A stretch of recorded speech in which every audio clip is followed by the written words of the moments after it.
Part 1, The Keeper's Curse, 1870s. The Tower on the Point. The lighthouse at Blackthorn Point was finished in the summer of 1873, its stones black as coal, quarried from the cliffs themselves. It rose 120 feet above the sea, a narrow finger pointing into fog. For weeks, the people of Caversport gathered at their windows each night to watch its new lantern burn red gold across the water. The government paid for it, of course, but they left its tending to a local man, Elias Vane, a widower with a sailor's beard and a silence that never quite left him. He had sailed whalers in his youth, and some said he'd been shipwrecked once in waters so far north that dawn never came. No one knew why he left the sea for a tower, only that he took the post gladly. With him came his daughter Margaret, 15, bright-eyed, and wild as the gulls. She loved the cliffs more than the town. While her father polished brass and trimmed wicks, she would dance along the black rocks, skirts soaked in spray, hair tangled with seaweed. Townsfolk muttered that she was too much the sea's child, but smiled at her laughter anyway. For a year, the tower burned faithfully. Elias lit it at dusk, trimmed it through the night, doused it at dawn. Ships passed safely. The point earned its keep. And then, in the autumn of 1874, came the storm. The wreck of the Gannet. The sky broke open like glass that night. Wind screamed down the channel, waves rose as tall as houses, and rain lashed the town until shutters split. Out in the black, the cargo vessel Gannet fought for her life. Some said the light atop Blackthorn flared brighter that night, too bright, pale green-white instead of gold, a glare that stabbed through fog and salt. Sailors later swore it blinded them, turned the sea into a shifting mirror where no safe path could be seen. The Gannet struck the rocks just after midnight. The sound carried all the way to Caversport, a great tearing crack, followed by the thunder of timbers splitting. The people listened helpless as cries echoed faintly over the roar of surf. Bodies began washing ashore by morning. Fishermen found them tangled in kelp, sprawled like broken dolls on the black rocks. Some were mangled beyond recognition. Others looked almost peaceful, skin pale, eyes open, as if waiting for dawn that never came. One man was found alive. He crawled onto the stones at low tide, coughing brine, lips blue. When townsfolk gathered around him, he clutched at their coats with bloody fingers and gasped. Not the sea. Not the sea. It was the light. And then he died, mouth filling with sand. Margaret's obsession. After the wreck, the townsfolk grew uneasy with Blackthorn's glow. They said it flickered wrong, that its color shifted. When Elias came to town for supplies, men turned their shoulders. Women pulled their children close. Your light drew them onto the rocks, they whispered. You killed them. Elias ignored them. His duty was to the lantern, not to gossip.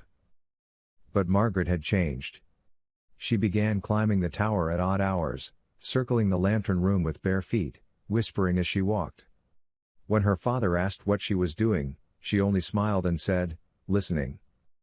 Her journals, later found in her room, were filled with sketches of waves, of strange hands rising from the sea foam, of the lantern itself drawn over and over again, its flame colored not gold but sickly green.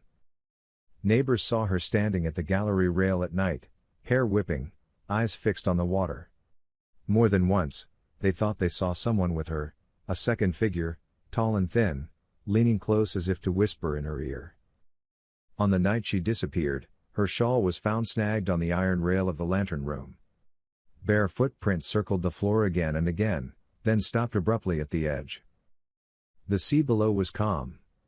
No body was ever recovered. Elias alone. Margaret's loss hollowed Elias. He locked himself inside the tower, speaking to no one. When townsfolk climbed the cliff to call on him, they found the door barred. Supplies left at the threshold vanished by morning, but no thanks was ever given.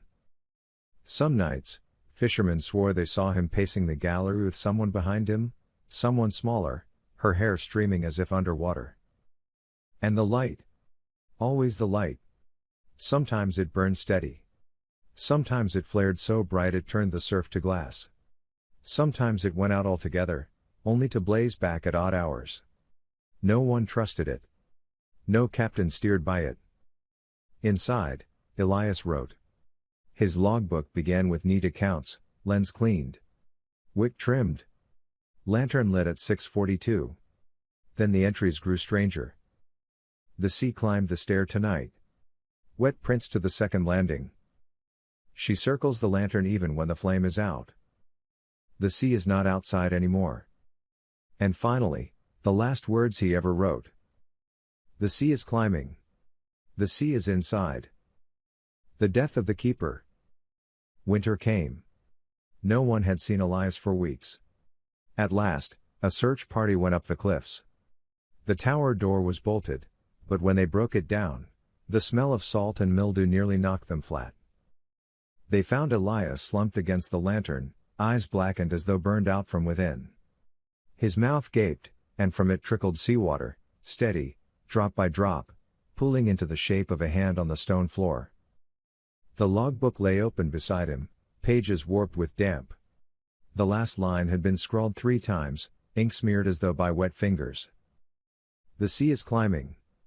The sea is climbing. The sea is climbing. After that, the government ordered the light extinguished. They sealed the tower, chained its door. But from the town, on storm nights, people swore they still saw it burning, green-white, sweeping the black horizon. And sometimes, if you stood on the cliffs and listened very carefully, you could hear footsteps circling the lantern room above. Bare. Endless. Wet. Part 2, The Survivor's Stories. I, the boy on the stair, 1899. Silas Cutter was 14 and tired of being the smallest boy in a town that measured worth by shoulders and boats. He could gut cod faster than most men, but still they called him Gull, like a bird that screamed and stole and never learned. On the last day of August, the older boys dared him to climb Blackthorn. You won't make the gallery, said Tom Tully, chewing a straw to splinters. Doors stuck. Wind'll knock you flat. I'll go farther than you ever did, Silas said, straightening until his ribs hurt. I'll spit from the lantern and hit the sea. Bring back something to prove it, said Tom. A wick cap. A lens chip. Else you just walked and lied. They stood at the edge of town where the path leaves scents and climbs into cliff. The lighthouse crouched black against a sky the color of pewter. Even in daylight it felt like midnight up there, wind with a knife in it, gulls wheeling like scraps of torn paper. Silas pretended not to hear the old man at the dock mutter and spit when he headed that way. Not the light, one said to the sea. Not that cursed light. He climbed. The path cut into the side of the world, narrow and slick, thorn and rock snagging his sleeves. The tower loomed tall, seemed stoned, the lantern room a blind glass eye.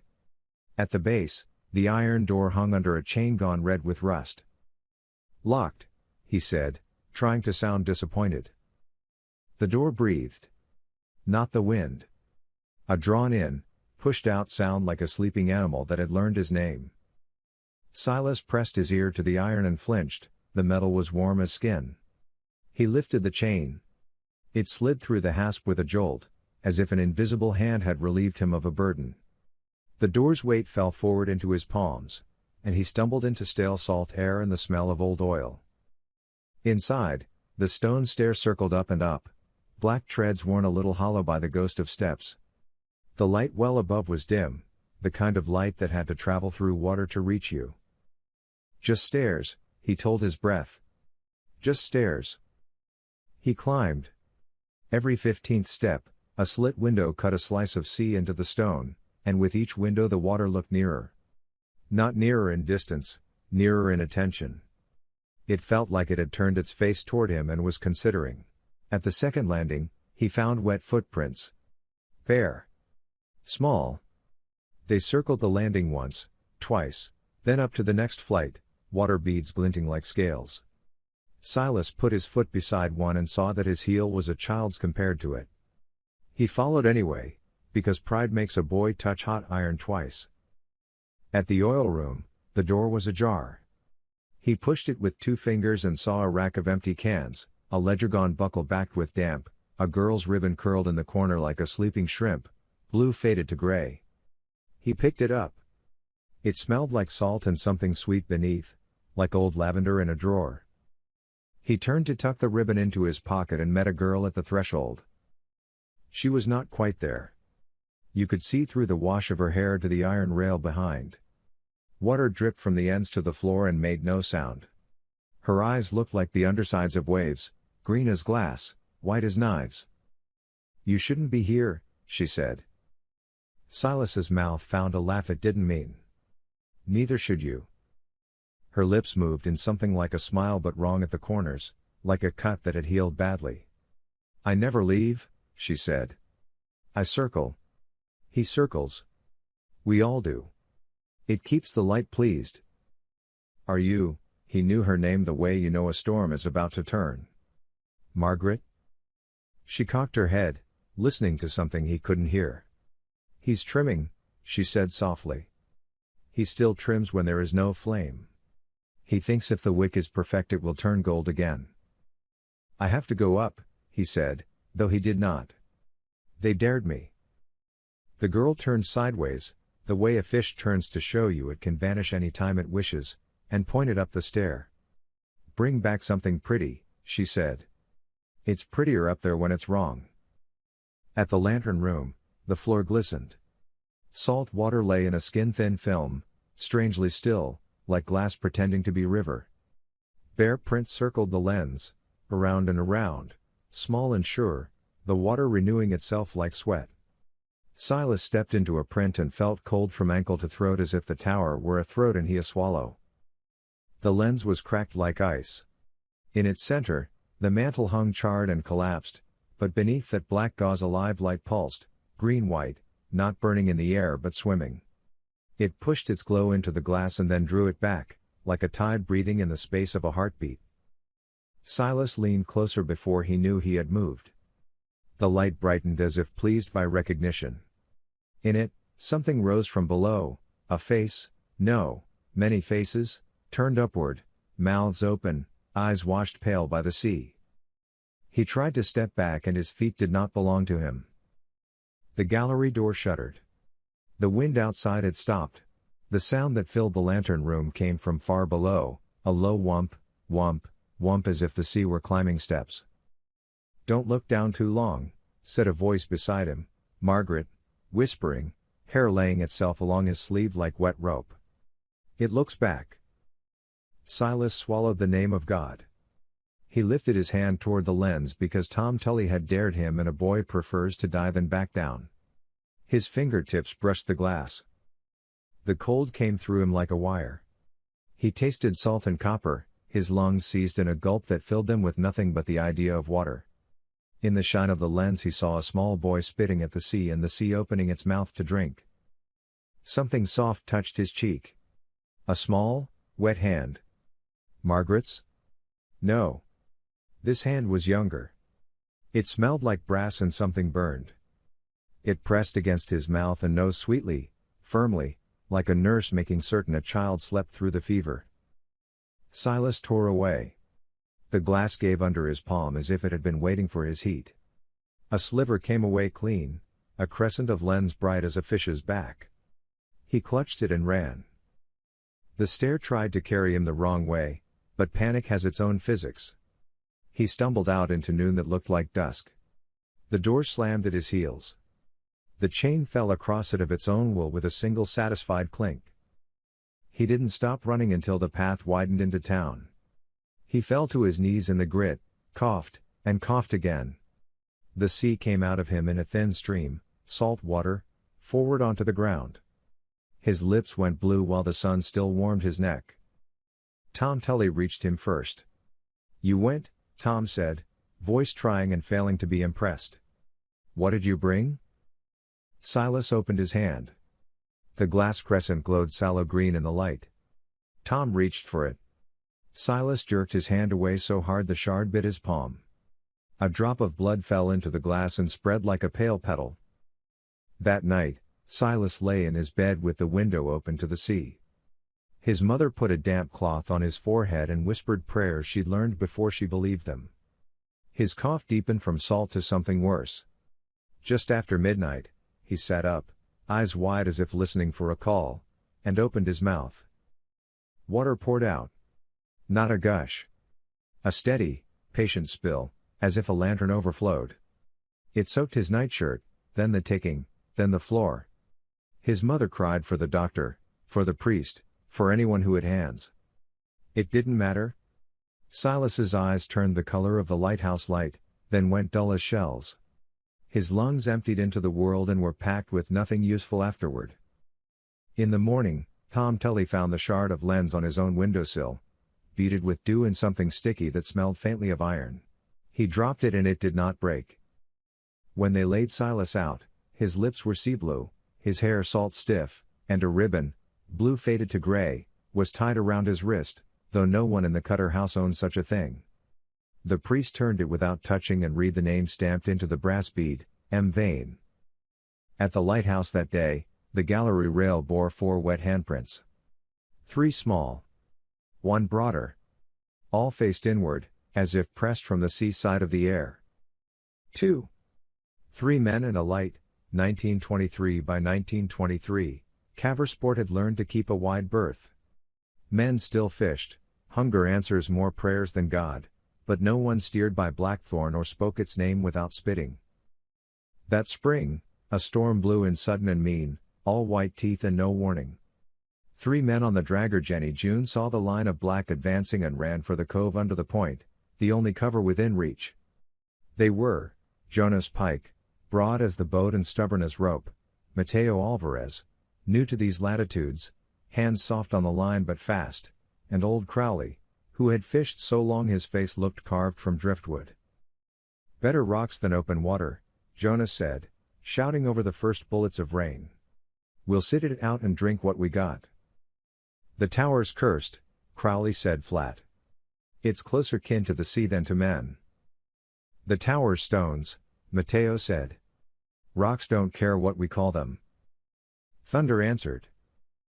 They cut the engine and drifted into the cove. Above them, the lighthouse hunched out of the cliff like something that learned to lean from watching waves. The iron door at the base showed a chain gone black with time.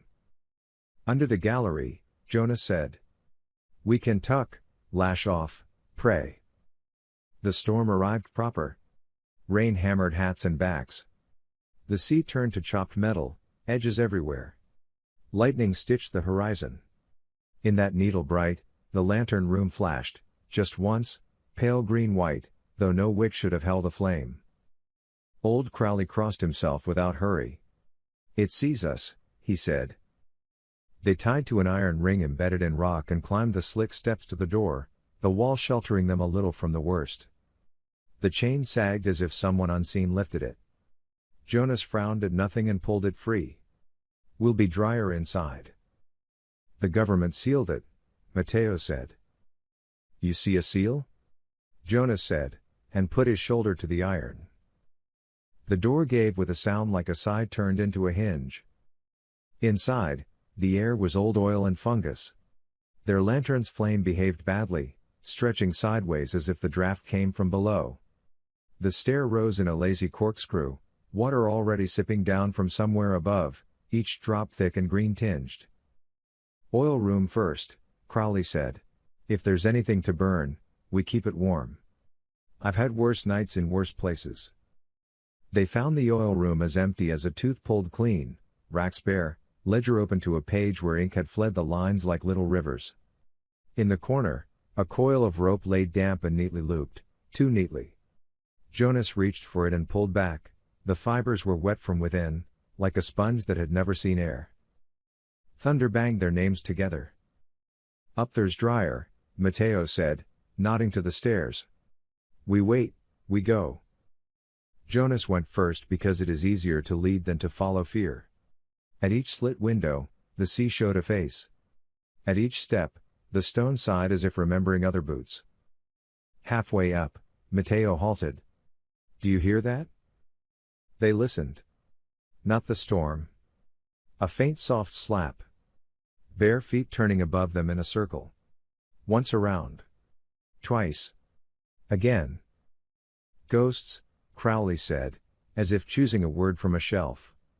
Or worse. Don't say her name. Don't say any names at all. Jonas didn't believe in much, net lines break and boats leak whether you believe or not, but he believed in not being a fool. He shut his mouth and climbed. At the lantern room, green light kissed the glass from below. The floor had just enough water to make the men's reflections into strangers. Bare footprints were already there, crossing chips of glass, circling. No dust gathered here. Nothing settled, everything waited. Jonas set his lantern on the floor. Its flame guttered and went sideways again, pointing like a finger. Down. Not the sea, Matteo whispered suddenly, voice cracking. Something else. It's like. He didn't finish. The lantern flared near to blue. In its pulse the light showed them the shape in the surf far below. No, not in the surf. Under it. A ring of pale, drowned faces turned up like lilies. Hands reached without ripples. The sea above them stayed flat because it could not admit what it hid. Don't look, Crowley said, already too late for all of them. Don't you give it your eyes. The gallery door banged. Not wind, no wind could move like that inside a sealed room. The door banged again, a child's knock. The bare steps came closer. Around the lantern. Behind them. Matteo gasped as a small wet palm slid into his. He squeezed before the thinking part of him knew better. The hand squeezed back and tightened. And tightened. The knuckles in Matteo's hand cracked like ice. Jonas lunged to pull the boy free. Another hand closed on his wrist, cool and absolutely sure. He could have torn free by strength, but the hand was gentle, and his body answered that kindness with a surrender he hadn't agreed to. Crowley did not move. He had been an altar boy once, in a church that smelled like wax and lemon oil. He held his little brass crucifix in a fist that had thrown nets for 40 years and said without voice, "You have no power here that I will admit." His left wrist grew wet, then colder, then heavy, and he hissed through his teeth but did not cry out. "Let go," Jonas said to the invisible fingers. "We're not yours." A voice answered, close to his ear, full of the sea's patience, "All light is ours." Lightning spilled itself across the window. For an instant, the lantern room was a prism and the men were figures trapped in a glass toy for a god. The green-white beam that should have swept out to warn ships turned in and swept across the three men's faces, considering them, choosing. "Not the sea," Matteo said again, and this time he knew what he meant. "The light." The water on the floor rose a thumb's width. Then another. It took their boots' sides. It slipped into the leather like a tongue. It climbed their socks and made wicks of them. It tasted their knees. It laid its cold face against their bellies and whispered, "Down." Jonas jerked Matteo free by force, something tore in the boy's wrist and left a bracelet of purple. They ran. The stair was a throat closing. The drops coming down were no longer drops, they were beads on an unbroken string from above to below. The men slid, caught, swore, prayed. When they burst through the base door into air that obeyed, the chain fell, catching Jonas across the cheek, cutting a clean line that bled thinly and burned like salt. They threw themselves into the boat and shoved off, oars biting quick in a water that felt thick as soup. The cove heaved them like a mouth-spitting gristle. Out beyond the point, the storm thrashed, but they preferred honest violence. They did not see the green sweep behind them turn once, slowly, tenderly, as if memorizing their skulls. They made it to town at dawn and spoke at once, too loudly, too certain. "We were never there," Jonas told the first man who asked. "We waited offshore." But when the Jenny June was hauled and men came to scrub the gunnels, some with envy, some with pity, they found words gouged into the wood, scored by fingernails that bled. The light called us down. They found, too, in the bilge, a ribbon, blue gone gray, tied in a small neat bow and soaked to the heart. Crowley burned it without touching it and wouldn't explain why his left hand shook for a week. All three men stopped running the line by Blackthorn after that. Jonas went upriver to net eels.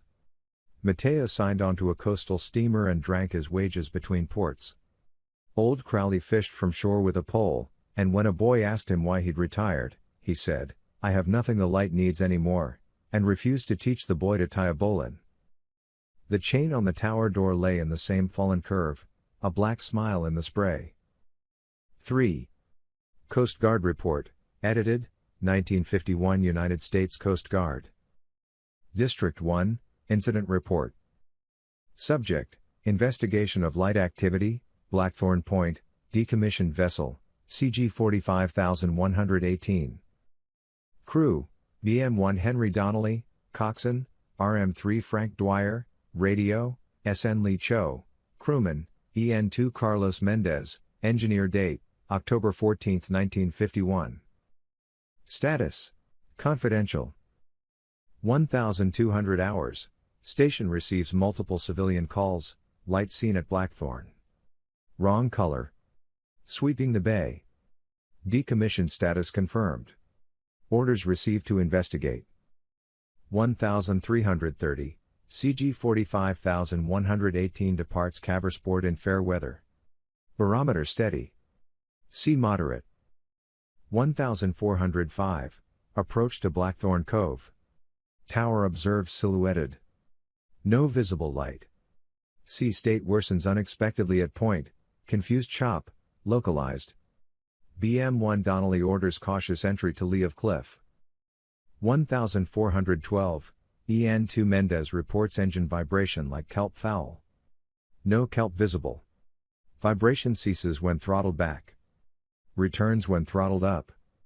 Noted for maintenance. 1,415, RM3 Dwyer attempts radio check with station. Transmission returns with strong interference, static and faint audio resembling voice. Content unintelligible.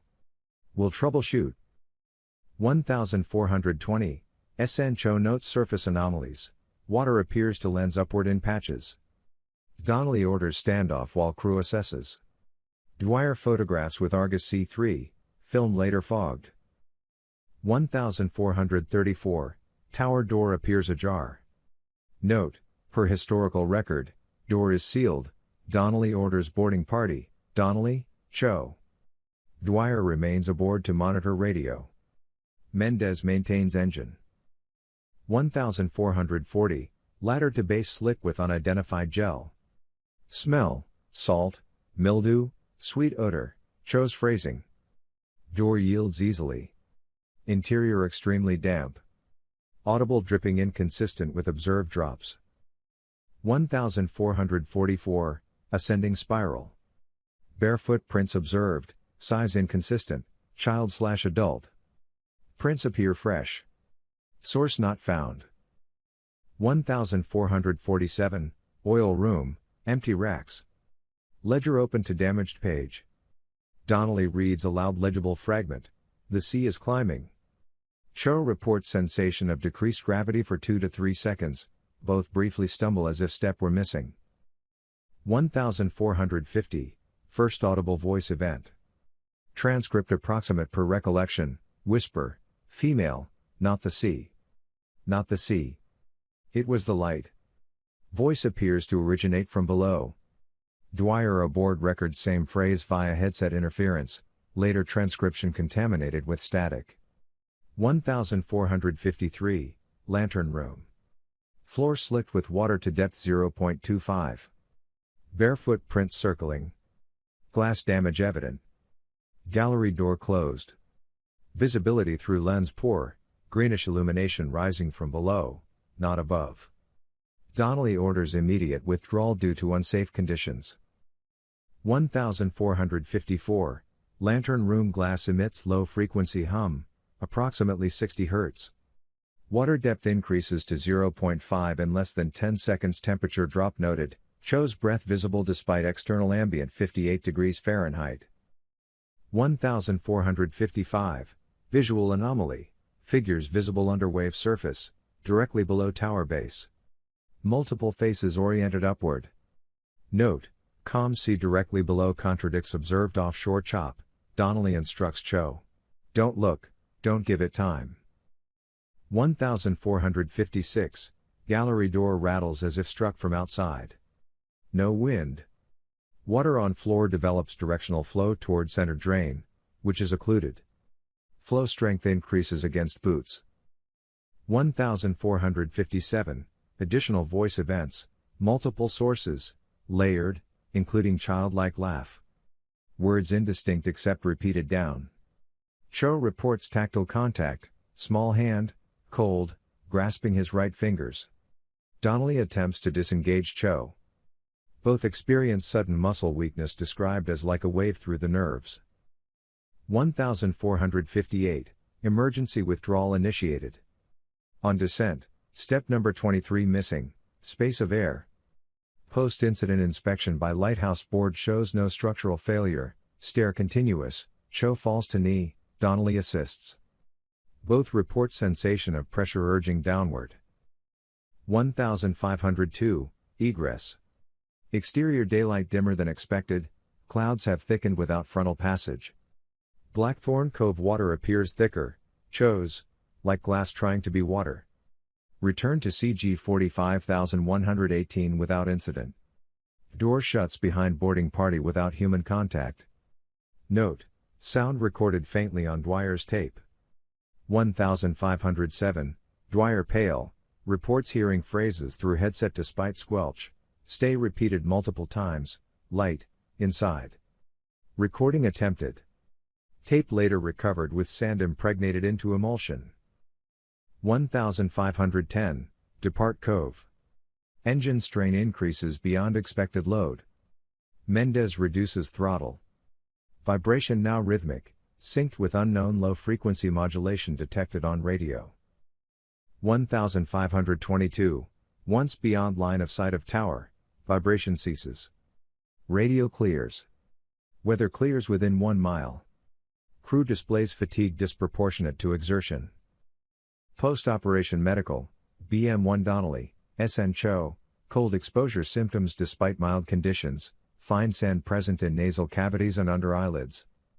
Both report recurring auditory hallucinations night of incident, footsteps, circling.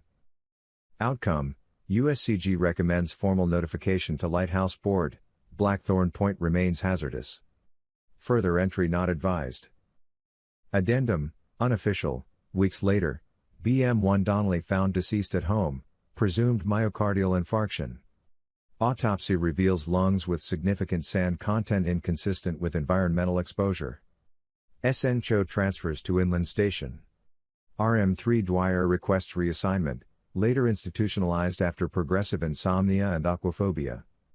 EN2 Mendez reports dream of light sweeping the room from below, declines further comment. Closing note, handwritten, unsigned. The light does not call ships. The light calls eyes. A short bridge to the present. By the time the Coast Guard filed their reports and the district sealed what it could with chain and notice, Caversport had already decided. They taught their children that the long way around the point was the only way worth taking. They swore to the sea and made terms with it, but they did not speak to the light. On certain nights, a green-white sweep still ran the horizon, not from above, but from somewhere under, like a lantern had been lowered into a well and was searching for the rope up. The lighthouse learned its saints and sinners by taste. A boy who wanted to be brave. 3 men who wanted to come home. A crew who wanted orders to be enough. It kept what it could. It let go what it wanted to call back later. And then, years after the Coast Guard had filed the last stamped paper and the tower door had taken to closing by itself, Rachel Pryor came to Caversport with a soft academic voice and a diver's lungs and a question the town had heard before from different mouths. What really happened at Blackthorn Point? The old men looked at the sea and spit. The old women tightened scarves under their chins. None of them answered, because answers are a kind of invitation. Rachel climbed the cliff anyway. Part 3, Rachel's Night. 7 p.m., arrival. Rachel Pryor set her boots on the path up Blackthorn Point as the last light bled out of the sky. She was 34, a marine archaeologist with 3 published papers, 2 unfinished grants, and the kind of confidence born from evidence, not folklore. She didn't believe in curses. She believed in patterns, rec charts, salinity levels, and the politics of funding. The climb was steep. Waves smashed against the cliffs below, booming like slow artillery. The lighthouse rose darker than the clouds, a column of black stone that caught no light. Its windows were blank eyes. The gallery rail curved like a crown, twisted and rusting. Just a tower, Rachel told herself, though her voice came out smaller than she meant. She carried a pack with her lantern, field notebook, thermos, and camera. A diver's knife hung at her hip. None of it helped against the silence. At the iron door, her hand hesitated. The chain that was supposed to bind it hung slack, wet with spray. When she pushed, the door swung inward without a sound. The air inside smelled of salt and mildew. Kelp clung to the stones like veins. Water dripped slowly somewhere deep. Rachel clicked on her lantern. "Baseline survey," she said, recording into her phone. "Entering at 1900 hours." It steadied her, making it sound like a dive, like any other field job. But no dive ever breathed back at her the way this tower did. 8 p.m., footsteps above. The spiral stair rose into shadow. Rachel climbed carefully, counting her steps, recording measurements in her notebook. Tread were consistent with high foot traffic. Unusual, considering decommission in 1870s. On the first landing, her light picked out footprints on the wet stone. Bare feet. Small. They glistened fresh though the air was bone cold. She crouched, touched one. The water soaked into her glove as if it had been laid a second ago. From above, soft footsteps answered, pacing, circling, slow. Rachel froze, heart hammering. "Wind?" she whispered, though she knew no wind walked in circles. She forced herself upward, one careful stair at a time, until she burst into the lantern room. Empty. Only water on the floor, a thin film that reflected her light. Behind her, the footsteps continued. Moving down the stair she had just climbed. 9 p.m., the journal. In the oil room she found it, a ledger swollen with damp. She pried it open. The first entries were neat, dates, wick trimmings, routine. Then the ink shifted into madness. The sea climbed the stair tonight. She circles the lantern even when the flame is out. The sea is not outside anymore. The sea is inside. Rachel swallowed. Keeper's logbook. Decay consistent with, her voice faltered. The page was warm beneath her glove, as if recently handled. A sound broke the silence, a girl's laugh, high and thin. It carried down the stairwell like water in pipes. Rachel dropped the book. Her lantern swayed. The laugh turned into a whisper, close to her ear. Not the sea. The light. 10 p.m., the lantern flare. She returned to the lantern room to take photos, because documenting was armor. The cracked glass still caught her reflection in splinters. She raised her camera. The flash didn't fire. Instead, the whole room lit up, green-white, blinding, as if a flare had ignited. But the light wasn't from her, or above. It burned through the floor, pulsing upward. She staggered to the rail. Below, the sea was wrong. It wasn't black. It wasn't silver. It was lit from underneath, a sheet of glowing glass. And under that glass, faces floated. Dozens. White eyes staring upward. Mouths open, spilling bubbles. Their arms rose, not through the surface, but toward her all the same. Rachel stumbled back, knocking her notebook into the water film. Ink bled instantly. The wet footprints that had been circling the lantern multiplied, children's, women's, men's, pressing into the surface though no one stood there. The glass hummed. The light swept, not across the horizon, but across her chest, as if measuring her. 11 p.m., the tide rises. Water began to creep. First a bead. Then a trickle. Then a steady seep between the floor stones. It rose to her boots in minutes, icy, salted. She cursed, scrambled down the stair. But the stair betrayed her. It bent. It lengthened. She counted 24 steps between landings, then 30, then 40. The slit windows looked out, not on sea and sky, but on green-lit faces pressing closer against invisible glass. She reached the base door and shoved. It opened, onto the lantern room again. The sea was patient. It had folded the tower inside itself like a shell. The water lapped at her knees now. Her lantern sputtered. She pulled her diver's knife, but against what? Midnight, Margaret. The gallery door banged once. Twice. On the third, it opened, though no hand touched it. A girl stepped in. Barefoot, dripping. Hair long and dark, clinging to her shoulders. She circled the lantern, just as the footprints had, each step leaving a glistening print. Around, and around, never stopping. Rachel's throat closed.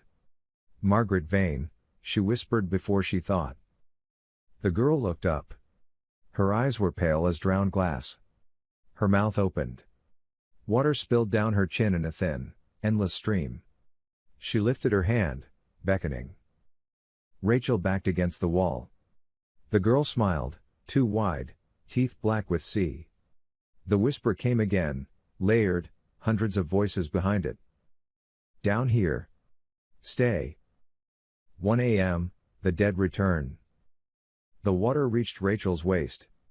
She tried climbing again, but the stair was clogged by figures. The drowned sailors of the Gannet, their uniforms shredded, eyes pale, mouths still moving with the last words they'd tried to shout.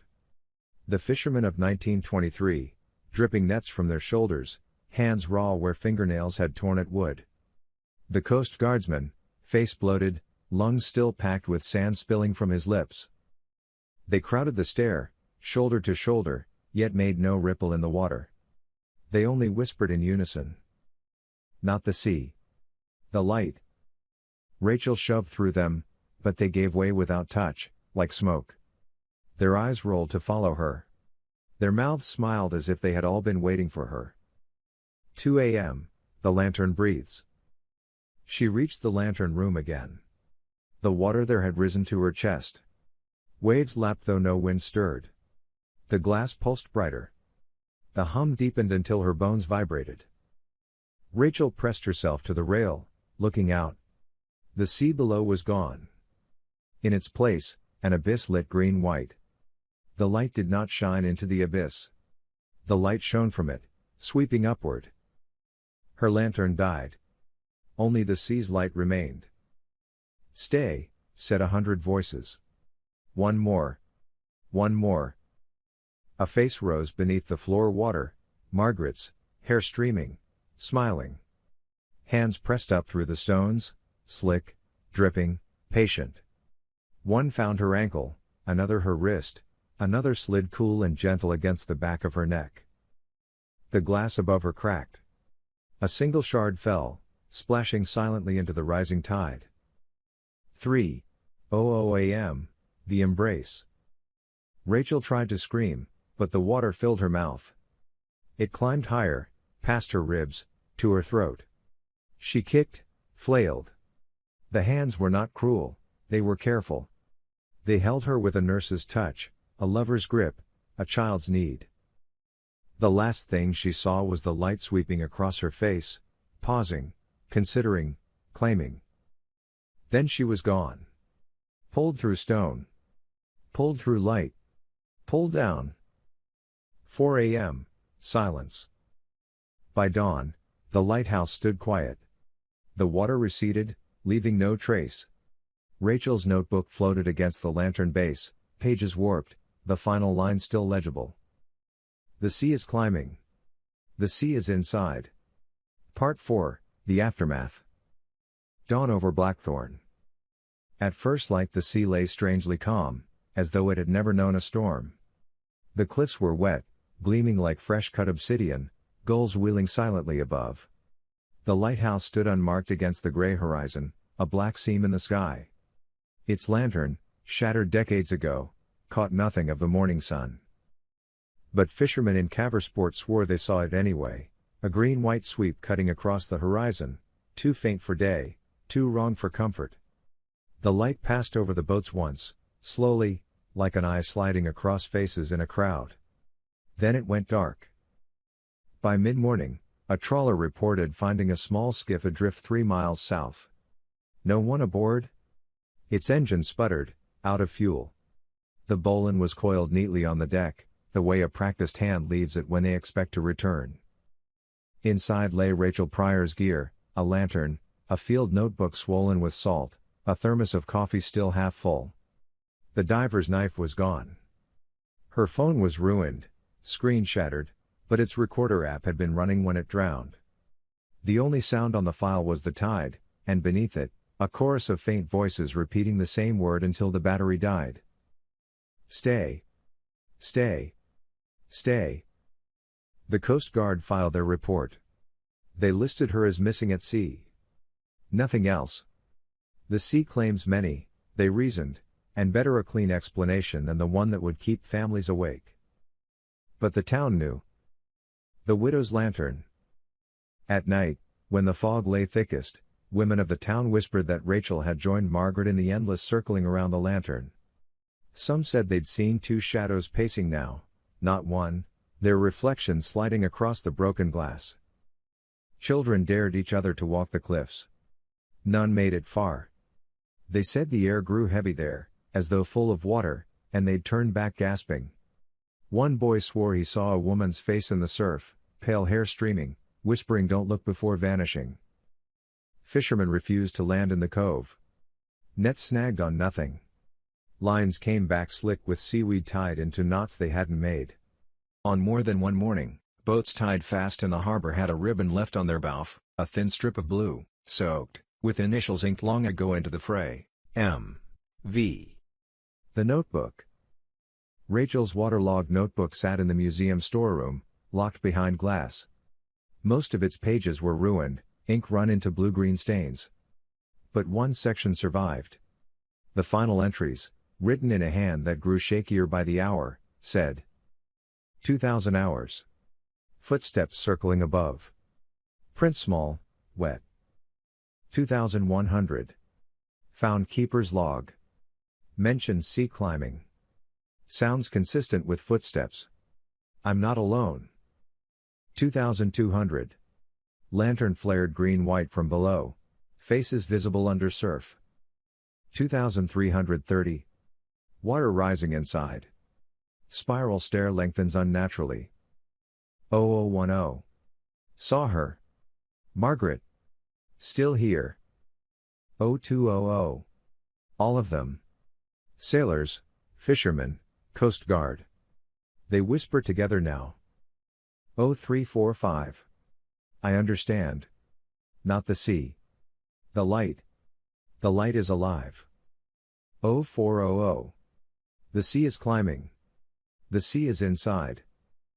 The last line had been written 3 times, the strokes growing heavy, pressing through the paper as though the writer had lost patience with the page. No one in Caversport read it aloud. They said words written near the light belonged to it still. The lighthouse today. 70 years after Margaret vanished, and now decades after Rachel, the lighthouse remains.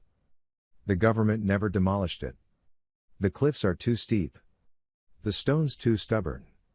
And perhaps, in some unspoken way, no one wanted to see what might crawl free if the tower's body were torn down. From the harbor, on storm nights, you can still see it burn. Not the red gold of safe passage, but that pale, sea glass green, sweeping slowly across the horizon. Fishermen tie charms to their nets and pray over their lamps. They avoid the point by miles, even when it costs them the catch. And yet some boats still vanish. Always near the cove. Always without distress calls. The children of Caversport tell one another the rules, the way other towns teach their prayers. Don't climb the cliff.